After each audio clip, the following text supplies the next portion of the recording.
اور سانپ کو مارا تو مارنے کے بعد ایسا ہوا کہ اتفاق سے وہ سانپ نہیں تھا بلکہ وہ تھا جنات، اور جنات کو مار ڈالا. اور وہ جنات بھی جنات کے بادشاہ کا بیٹا تھا، وہ معمولی نہیں تھا. جنات کے بادشاہ کا بیٹا تھا. اب اس کا بادشاہ نے کہا کہ بھئی یہ میرے بیٹے کو کس نے مارا، اس کو بلا کر کے لاؤ. تو ایک جنات آیا، اس نے دروازے پہ شاہ صاحب کے دروازے پہ دستک دی. شاہ صاحب نے دروازہ کھولا، کہا کہ آپ کو بلایا جا رہا ہے. یہ نکلے اور چل پڑے. جب چل پڑے تو چند قدم چلے تو کیا دیکھا کہ ایک بہت بڑا دربار لگا ہوا، سب بیٹھے ہوئے. یہ تو حیران رہ گئے کہ میں کہاں گیا. تو بہرحال شاہ عبدالعزیز تھے نا، شاہ عبدالعزیز تھے، بہت بڑے محدث، بہت بڑے بزرگ، اور یہ تھے فاروق اعظم کی اولاد میں سے شاہ عبدالعزیز محدث تھے. اور جس کی رگوں میں فاروق اعظم کا خون ہو پھر اس نے کس سے خوف کرنا ہے. تو تشریف لے گئے. تو بادشاہ تھا جنات کا، اس نے کہا کہ میں جنات کا بادشاہ ہوں اور آپ نے میرے بیٹے کو مار ڈالا ہے. فرمایا کہ میں نے آپ کے کسی بیٹے کو نہیں مارا ہے. کہا کہ وہ جو آپ کے گھر میں سانپ تھا وہ میرا بیٹا تھا. تو کہا کہ حدیث پاک کے فرمان کی روشنی میں یہ ہے کہ موذی کو قتل کر دو اس سے پہلے کہ وہ تمہیں ایذا پہنچائے اور تکلیف پہنچائے. اور پھر اگر اس کو مارا گیا موذی کو، بھیا ہم نے سانپ کی شکل میں دیکھا، اس کو جنات کی شکل میں تو دیکھا نہیں، انسان کی شکل میں دیکھا نہیں. تو اب چونکہ اس کو مارا تو اس پر کوئی قصاص نہیں ہے نا، کیونکہ ہم نے سانپ کو مارا ہے، سانپ کو مارنے پہ تھوڑی قصاص ہے. تو اس طریقے کی انہوں نے کچھ علمی باتیں رکھی بادشاہ کے سامنے. جب بادشاہ کے سامنے علمی باتیں رکھی تو اس نے کہا کہ بھئی ہمیں تو یہ حدیث نہیں معلوم جو حدیث آپ بیان کر رہے ہیں. تو فرمایا کہ نہیں یہ حدیث ہے. تو اس بادشاہ نے کہا ایک کام کرو، اس وقت مدینہ منورہ میں ہماری برادری سے یعنی جناتوں میں سے وہ جنات بھی موجود ہے جس نے اللہ کے رسول صلی اللہ علیہ وآلہ وسلم سے ڈائریکٹ حدیثیں سنی اور حضور کی زیارت کی. ان کو بلا کر لاؤ اور ان سے پوچھو، اگر وہ تصدیق کر دے تو ٹھیک ہے، ورنہ پھر ان کو تو ہم جو کر رہے ہیں وہ کریں گے. اب شاہ صاحب تو کلی کلی دل کی خوش ہو گئے کہ بھئی چلو شر میں خیر کا پہلو نکل آیا، اس لیے کہ اس کی زیارت ہوگی، جنات ہی صحیح لیکن اس کی زیارت ہوگی جس نے میرے آقا کی زیارت کی ہے. جناتوں کی عمر بھی بڑی لمبی، بہت لمبی لمبی عمر ہوتی، بڑی طویل عمر ہوتی. 5 سال 500 سال 700 سال 800 سال 900 سال ایسی عمریں ان کی لمبی عمر ہوتی. اللہ تعالیٰ ان کو عمر بڑی لمبی عطا فرماتا ہے. تو اب چونکہ شاہ عبدالعزیز صاحب کا جو زمانہ ہے تو ظاہر سی بات ہے حضور علیہ السلام کے پردہ فرمانے کے بعد 11-12 صدیاں بیت گئی. اس کے بعد اب یہ واقعہ ہو رہا ہے. اس کا مطلب وہ جو جنات ہوں گے 1000 سال سے تو کم کے ہوں گے نہیں، اور زیادہ کی عمر ہوگی ان کی، اس لیے کہ یہ واقعہ تو حضرت مجدد الفسانی کے بعد ہی کا واقعہ ہے. تو شاہ عبدالعزیز محدث دہلوی انتظار کرنے لگے اور ساری محفل سناٹے میں آ گئی. تو پھر بہرحال تھوڑی دیر کے بعد وہ تشریف لائے، جنات صحابی تشریف لائے، اور بادشاہ اور پوری محفل ان کے لیے اٹھ کر کے کھڑی ہو گئی. بادشاہ نے اس صحابی جن کو اپنے تخت پہ بٹھایا، ان کے نورانی چہرے کی زیارت کی گئی، اور اس کے بعد کہا کہ یہ انہوں نے میرے بیٹے کو اس حالت میں مارا کہ وہ سانپ کی شکل میں تھا، اور اب یہ کہتے ہیں کہ حضور کا فرمان ہے کہ موذی کو قتل کر دو اس سے پہلے کہ وہ تمہیں ایذا پہنچائے. آپ کیا کہتے؟ تو انہوں نے کہا کہ ہاں یہ صحیح کہتے ہیں. اتفاق سے جب حضور یہ فرما رہے تھے تو بارگاہ رسالت میں اس وقت میں موجود تھا. میں نے یہ بات خود اپنے کانوں سے اللہ کے رسول علیہ السلام سے سنی ہے. اور پھر بادشاہ نے کہا اب تم جا سکتے ہو، اس لیے کہ تصدیق ہو گئی، کوئی بات نہیں. اس کا مطلب وہ بادشاہ جو جنات کا تھا وہ بھی حضور کے فرمان پر اس نے اپنے بیٹے کے قتل کو اہمیت نہیں دی، حضور کے فرمان کی اس نے اہمیت جتائی، اور حضور علیہ السلام کے فرمان کے سامنے اس نے سر نیچا کر دیا. تو اس کا مطلب وہ مسلمان ہی تھا، مومن ہی تھا، ایمان والا ہی تھا. تو اب انہوں نے کہا کہ اب آپ جا سکتے ہو. اور شاہ عبدالعزیز نے کہا اب کیسے جاؤں، اب کیسے جاؤں، صحابی جن کا دیدار ہو رہا ہے اب کیسے جاؤں. تو پھر انہوں نے شاہ عبدالعزیز صاحب نے اس صحابی جن سے اجازتیں لی اور اجازتیں لی تو وہ اجازتیں انہوں نے شاہ آل رسول احمدی کو عطا کی اور شاہ آل رسول احمدی نے امام احمد رضا محدث بریلوی کو عطا. یہ سلسلہ جڑتا ہے. وہ ہمارے بزرگوں نے یہ بات بیان فرمائی. تو جنات میں بھی صحابہ ہیں، تابعین ہیں، جنات میں بھی نیک لوگ ہیں. اسی طرح کا ایک واقعہ جنات کے حوالے سے اور ہمیں ملتا ہے. کئی واقعات ملتے ہیں لیکن ایک واقعہ یہ بھی ملتا ہے کہ ایک مرتبہ ہمارے مرشد سرکار غوث الاعظم دستگیر کے دور میں جو ہے ایک چھت سے کسی نے ایک لڑکی کو اٹھا لے گیا، اور جب اٹھا لے گیا تو وہ بارگاہ غوثیت مآب میں آئے اور آنے کے بعد کہا کہ سرکار میری بیٹی چھت سے غائب ہو گئی.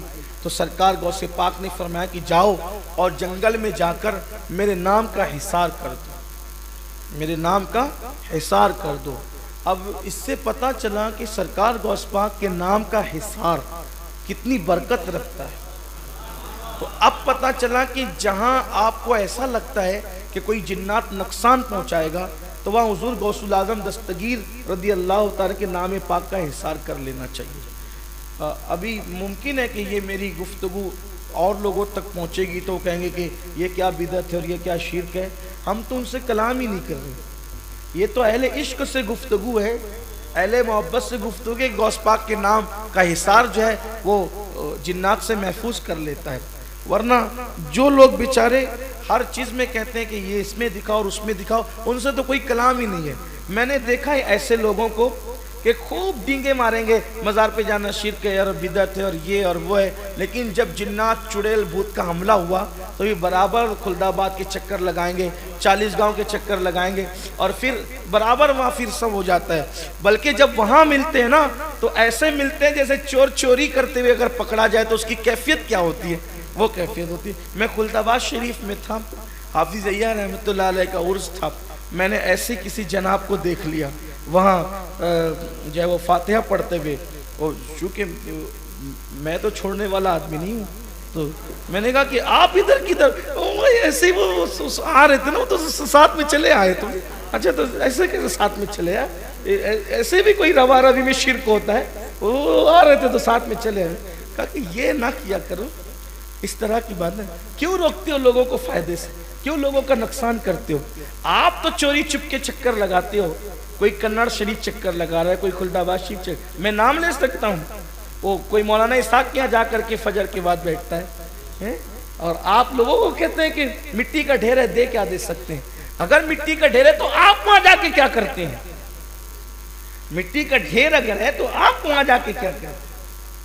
ایک صاحب نے مجھ سے کہا کہ تم لوگ جو ہے وہ سنی مردوں کی پگار کھاتے ہو اور مردوں کے نام پہ پیسے کھاتے ہو. ہم نے کہا کہ اگر بات اتنی ہے تو آپ بھی اس سے محفوظ تھوڑی. اگر یہ جرم ہم کر رہے ہیں کہ مردوں کے نام پہ کھا رہے ہیں تو آپ بھی کوئی پارسا نہیں ہے. تو اس نے کہا ہم کیسے؟ میں کہا اگر بقی میں کھڑے نہیں ہوتے تو تجھے تنخواہ کون دیتا؟ تیری اوقات کیا ہے؟ بقی میں کھڑا نہیں ہوتا تو تجھے تنخواہ کون دیتا؟ تیری اوقات کیا ہے؟ تو تجھے یہاں ان جن کو تم مردہ کہہ رہے ہیں نا انہی پر پہرا دینے کو تجھے یہ خیرات دی جا رہی ہے، اور تجھے اور ملنا کیا ہے؟ اور مردوں کے نام کا صدقہ تو تجھے بھی مل رہا ہے. یہ اور بات ہے کہ ہمیں تعریف کر کے ملتا ہے اور تمہیں توہین کر کے ملتا ہے. اور بات کیا ہے؟ اور انشاءاللہ تو ہم تو انہیں مردہ نہیں سمجھتے، ہم تو برکتیں بھی پاتے ہیں. اور واللہ میرے مرشد غوث پاک کے نام میں آج بھی اتنی برکت ہے، آج بھی اتنی برکت ہے. ہم کسی اپنی تعریف کے لیے نہیں کہتے، تو ہم تو ہے بھی کوئی کسی حیثیت کے لوگ نہیں، 2 کوڑی کے لوگ نہیں ہیں، ہماری کوئی حیثیت نہیں، ہمارے آقاؤں کی نسبت بڑی ہے. ایک صاحب نے مجھ سے کہا کہ میری بیٹی کو مرغی آتی ہے. میں نے کہا اب آئے تو کہنا کہ اب نہیں آنا ورنہ غوث پاک سے شکایت کر دیں گے. مجھ سے فون نمبر لے جائیے، بات کر لیجئے کہ مرغی آئی، کان میں کہا، اس کے بعد پھر مرغی نہیں آئی. نام غوثیت کی یہ برکت ہے. آج بھی میں سوچتا ہوں یا اللہ جس کے بیٹے کے نام میں اتنی برکت ہو اس کے بابا مصطفیٰ جان رحمت کے نام میں کتنی برکت. لیکن کوئی عقیدت سے کہنے والا تو ملے, کوئی عقیدت سے کہنے والا تو ملے. لیکن میں نے یہ شرط لگائی تھی کہ کہلوانا اس سے جو یقین والا ہو. یقین والے کہاں سے چلے کہاں پہنچ, جو اہل شک ہیں. اگر مگر والوں سے کام نہیں ہوتا, کام تو اہل یقین سے ہوتا ہے. تو نام میں برکت ہے. اور یار نام تو نام ہے, بس نام لینے والا چاہیے. اور میرے مرشد غوث پاک تو یہاں تک فرماتے ہیں کہ جب تک میں نہیں چاہتا میرا نام کسی کی زبان پر نہیں آتا. علامہ ارشد القادری رحمت اللہ علیہ فرماتے تھے کہ غوث پاک کا نام پڑھتے پڑھتے لوگوں کو اللہ نے ولایت عطا فرما دی. غوث پاک کا غالباً حضور محدث اعظم کا شعر ہے کہ یا غوث کہتے کہتے ہو جاتے ہیں غوث, یا غوث کہتے کہتے ہو جاتے ہیں غوث, خواجگی مل جاتی ہے خواجہ کا دم بھر کے تو دیکھ. کوئی نام لینے والا چاہیے. نام کی برکتیں آج بھی ہے, بڑی برکتیں ہیں نام کی. اللہ تعالیٰ سے دعا کرتے ہیں کہ اللہ ان ناموں کی برکتیں عطا فرمائے. حضرت مولانا جمیل الرحمن نے بڑی اچھی بات کی ہے, تیرے میرے لب پہ رات دن ہے تیرا نام غوث اعظم. میرے لب پہ رات دن ہے تیرا نام غوث اعظم, تیرے ذکر سے بنے ہیں میرے کام غوث اعظم. مگر یہی کہتا ہوں کہ محبت بے لوث کرو, کسی کو دکھانے کے لیے مت, کسی کو دکھانے کے لیے مت کرو, محبت بے لوث کرو. تو غوث پاک سرکار نے فرمایا کہ جاؤ اور جا کر کے میرے نام کا حصار کرو, دائرہ بناؤ نام سے, اور اس میں بیٹھ جانا اور اس سے نکلنا نہیں. وہ بیٹھ گئے بنا کر اور بیٹھے رہے اور دائرہ کھینچ کر کے بیٹھے رہے. ڈراؤنی شکل کے لوگ گزرتے رہے, ڈراتے رہے, لیکن وہ بیٹھے رہے. ایک بندہ آیا اور دائرے کے باہر وہ بیٹھا, اور جب دائرے کے باہر بیٹھا تو اس نے دائرہ چوما اور پھر اس کے بعد کہتا ہے کہ آپ کی حاجت کیا ہے. تو انہوں نے کہا کہ میری بچی کو چھت سے کوئی اٹھا لے گئے. تو کہا کہ اس نے کچھ لوگوں کو پکارا, بلایا, وہ آئے اور کہا کہ ان کی بیٹی کون لے گئے, ذرا اس کو لے کر کے آؤ. اس کو لایا گیا تو کہا تیری ہمت کیسے بھی اس کی بیٹی لے جانے کی, اور کہا کہ اس کو قتل کر دو. لڑکی کو چھڑایا اور دیا, اور کہا کہ آپ کون ہیں؟ کہا کہ میں جنات کا بادشاہ ہوں اور تیری بیٹی کو وہ جنات اٹھا لے گیا تھا جس کو ہم نے سزا دی ہے. اور پھر کہا کہ آپ ہمارے مرشد غوث پاک کا اتنا احترام کرتے ہیں. تو کہا کہ غوث پاک کا احترام ہم کیوں نہ کریں, اس لیے کہ جیسے وہ تمہارے غوث ہیں ویسے وہ ہمارے بھی غوث ہیں.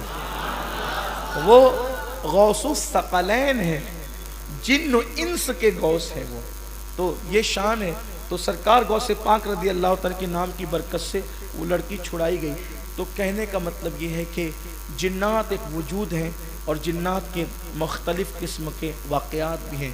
اس سلسلے میں شیخ الاسلام علامہ انوار اللہ فاروقی رحمت اللہ علیہ بھی ایک واقعہ لکھتے ہیں اپنی کتاب میں کہ جنات کے علاج کے لیے اونجا شریف میں جو میرا داتا رحمت اللہ علیہ کا مزار ہے وہ بہت اکسیر کی حیثیت رکھتا ہے.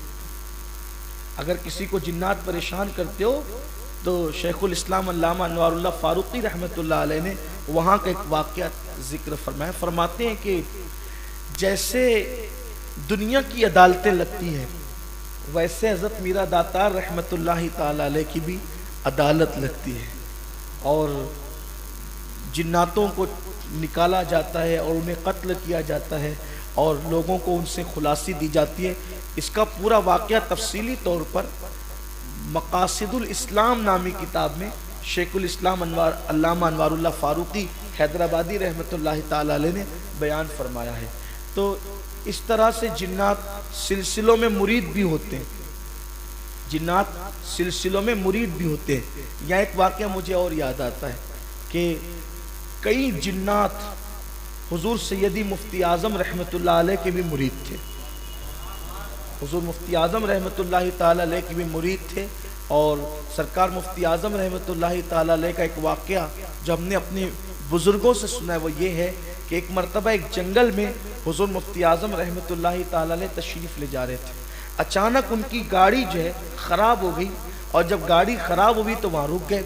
نماز کا وقت آ گیا، وضو کا انتظام نہیں تھا، تو دیکھا گیا کہ کچھ لوگ خوبصورت چہرے والے جو ہے وہ تشریف لائے اور گاڑی لے کر کے آئے، اور گاڑی لے کر آنے کے بعد حضور مفتی اعظم رحمۃ اللہ تعالیٰ علیہ کو بٹھا کر کے وہ لے کر کے گئے۔ جب بعد میں پوچھا گیا تو پتہ چلا کہ وہ جنات میں سے تھے جو حضور مفتی اعظم رحمۃ اللہ تعالیٰ علیہ کی خدمت کے لیے تشریف لائے تھے۔ اس